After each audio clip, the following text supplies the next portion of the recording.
Are you wanting to get into being more artsy, or are you a creative who's stuck for ideas and wanting to get more of your creative juices flowing? Well, stay tuned because I'm going to give you 3 of my best tips for getting those creative juices flowing and going and making and cranking and just busting out some art. Let's go. Hello and welcome to my channel. I'm Joelle, the Everyday Avant-Garde, and I'm sharing with you 3 of my best tips I have for getting your creative juices flowing. Let's jump right in. All right, so number 1 is to just let go of perfectionism and just start making art or creating something. I have a lot of friends that they tell me, oh, Joelle, you're such a good artist. I wish I could do that. Like, I'm not creative. And I'm asking them, have you ever tried? And more often than not, their response is no. And so they very well could be an artist. They just wouldn't know because they, for some reason, never gave it a shot. So if you've always wanted to get more into being creative, or you wish you were an artist, I'm giving you permission right now. You can just start and you can just call yourself an artist. There's no title. Like, I didn't get a degree in art. It's just something I've been doing my whole life, and I'm an artist. So if you make a piece of art, congratulations, you're an artist. If you make a piece of jewelry, congratulations, you're an artist. If you write a song, congratulations, you are an artist. Even if you write a poem, a haiku, it doesn't matter, you're an artist.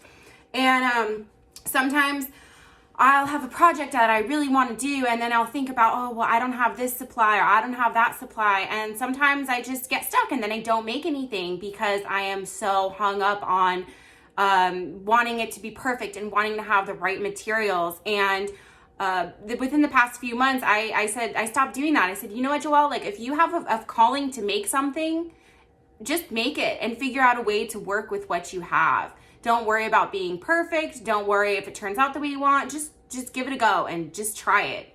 And usually when I do that, it still works out just as good, if not better, because I didn't overthink. And if there's something you've ever wanted to do creatively, no matter what it is, if you're feeling that urge, I would highly recommend you just start doing it. Don't think about it and just start doing it, because that's the universe, is trying to channel something through you and get you to manifest something beautiful. So it's number 1 is don't worry about perfectionism. Just start going. Just start with it. And once you start going, you'll see it's pretty easy to keep continuing. All right, ready for number 2? Number 2. So this one is specifically for people who might be feeling kind of either overwhelmed or with where to start, or feeling like some kind of creative block. One of the ways that I create stuff a lot of times is I just make something I either really like or something that I need. And there's a couple tips I have on this one. So say, for example, like you are on Pinterest or Instagram.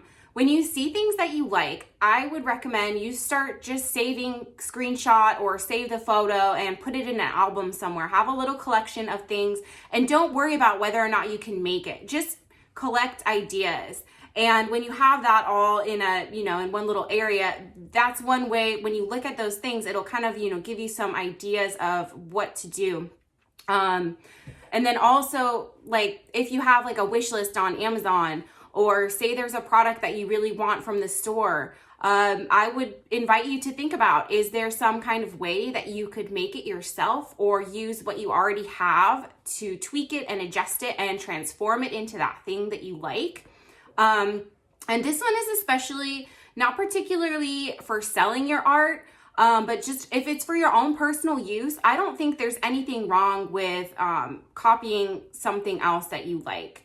I just wouldn't suggest, depending on what it is, how much you've altered it or changed it from the original. If you literally copy someone's work exactly, I would not suggest you say that it's your own original work, or if you do, at least give the inspiration credit. Ripping people off is not really good, and I don't support that. However, many artists are inspired by other artists, and while they may not exactly copy something, they might pull inspiration from one thing.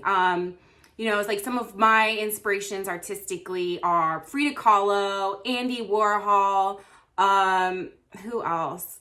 Like Lady Gaga, like Lisa Frank. And so like, it's like I take little bits of, you know, those artists and things that inspire me and I combine it and make it my own. And so, yeah, you know, go with what inspires you, what you see images of that you like, whether it's a photograph of a, you know, piece of clothing, or, you know, piece of furniture or a beautiful scene.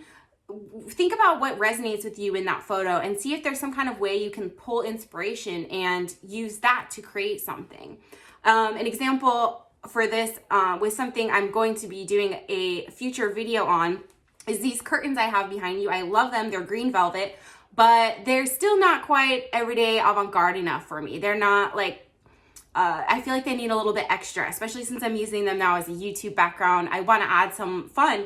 And there's some curtains from Anthropologie that I really like, and they have tassels on them, and they're super cute, but they're just way too out of my budget. They're like $300 or something crazy. So one of the things that I'm going to do in the future is I'm going to make tassels for my curtains. And so that's a creative project I'm going to do, but it's inspired by something that I see that I want. And instead of purchasing it, I'm going to figure out how I can make it myself. So yeah, that's my number 2 tip, is to just make things based off what you like or need or want.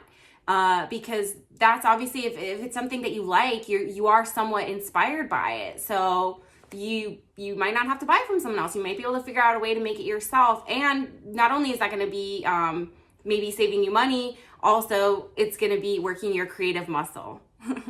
And my number 3 and last tip for getting the creative juices flowing is to just follow your bliss. And you know, if something seems silly, like who cares? If it's something that you think you've always wanted to try it, or you think it could be really fun, or you just want to experiment, like don't worry if it seems, you know, if you're not, you know, for example, if you want to try watercolor but you're not a painter, like who cares? Like just try it, because you might end up being amazing at it.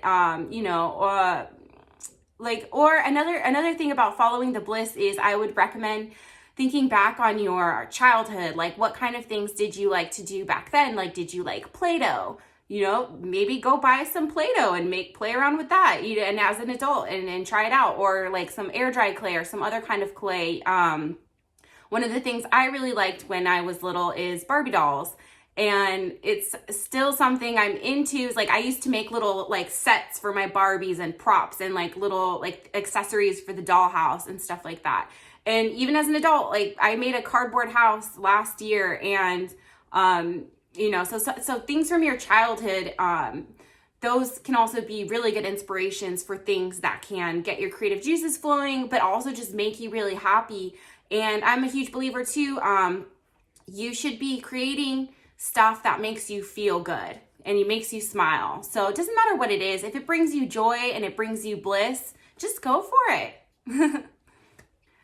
And there you have it, my 3 tips for getting your creative juices flowing. If you try any of them out and make anything, I would love to see it. Tag me on Instagram, share me photos, and I will share them with my followers as well.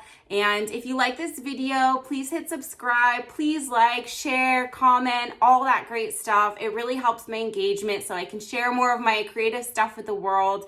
And I will catch you on the next video. Thank you so much. Oh, one more thing. If you made it this far and you're still watching, you happen to notice I'm extra metallic and sparkly today because I'm celebrating the launch of these new earrings I made, and they are available on my website, everydayavantgarde.com. If you'd like to snag a pair, there's only a couple in stock, and I actually handpicked these crystals from the Grand Bazaar in Istanbul. So that's pretty cool. I just had to give myself a little promo out there. Anyways, catch you on the next video, guys. Bye.